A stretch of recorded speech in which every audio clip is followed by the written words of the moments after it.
Jannik Sinner drops surprise announcement as Nick Kyrgios joins Novak Djokovic in tennis revolt. A group including Djokovic and Kyrgios is taking legal action against the governing bodies of tennis. Suspended world number 1 Jannik Sinner has decided to play the Hamburg Open for the first time in his career when his controversial 3-month doping ban ends in May. And a group including Novak Djokovic and Nick Kyrgios is taking legal action against the governing bodies of tennis after accusing them of anti-competitive practices and a disregard for player welfare. Two-time Australian Open champion Sinner's doping ban has sparked backlash across the sport, seeing as though he was able to compete in and win this year's Melbourne Park Grand Slam with the saga hanging over his head. The Italian only came to an agreement with the World Anti-Doping Agency, WADA, to accept a 3-month ban after winning his third major in January. The timing and duration of the ban raised further eyebrows because it meant Sinner would be able to return for his home tournament at the Rome Masters. And the convenient nature of the ban means the Italian won't miss a Grand Slam tournament, with the French Open getting underway on May 25. Sinner's ban officially ends on May 4, just days before the Italian Open gets underway in Rome. The tournament is one of the key lead-up events to the French Open, and Sinner has now added another, after confirming he'll also take part in the Hamburg Open clay court tournament in Germany, from May 18 to 24. For the first time in his career, Jannik Sinner will compete at the 2025 Hamburg Open, tournament organizers confirmed on social media. Sinner reached the French Open semi-finals last year and will be hoping to go better this year by keeping his quest for a calendar year Grand Slam alive. But it once again strengthened suggestions from critics that the world number 1 has been given preferential treatment in relation to his ban.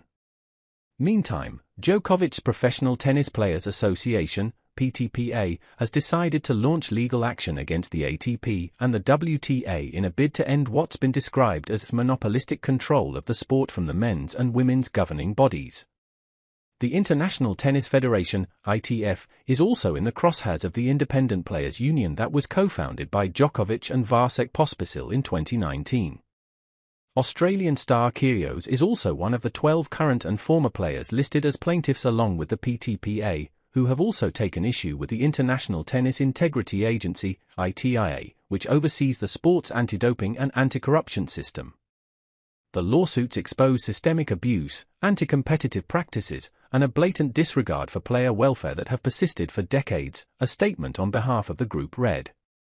The PTPA's complaints include issues around the draconian ranking point system, unsustainable schedules, and financial exploitation of players. And it also argues that the suppression of competition between tournaments reduces prize money and has accused the governing bodies of disregarding player welfare by forcing athletes to compete late at night and in extreme heat. That has often been seen at the Australian Open, where players compete in searing conditions during the middle of summer and matches often finish well after midnight on the main courts at Melbourne Park. The pay disparity between players at the top level of the sport, compared to those in the second-tier challenger circuit, many of whom struggle to make ends meet financially, has long been a sore point for many players as well. But former Wimbledon doubles champion Pospisil said his group's legal action was not just about money, after insisting that fairness, safety, and basic human dignity were at the forefront of concerns. "I'm one of the more fortunate players, and I've still had to sleep in my car when traveling to matches early on in my career," he said. Imagine an NFL player being told that he had to sleep in his car at an away game? It's absurd and would never happen, obviously. No other major sport treats its athletes this way.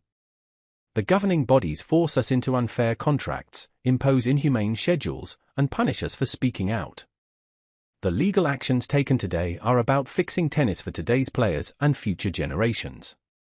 The ATP has responded to the legal challenge by accusing the PTPA of choosing division and distraction and having no meaningful role in the sport.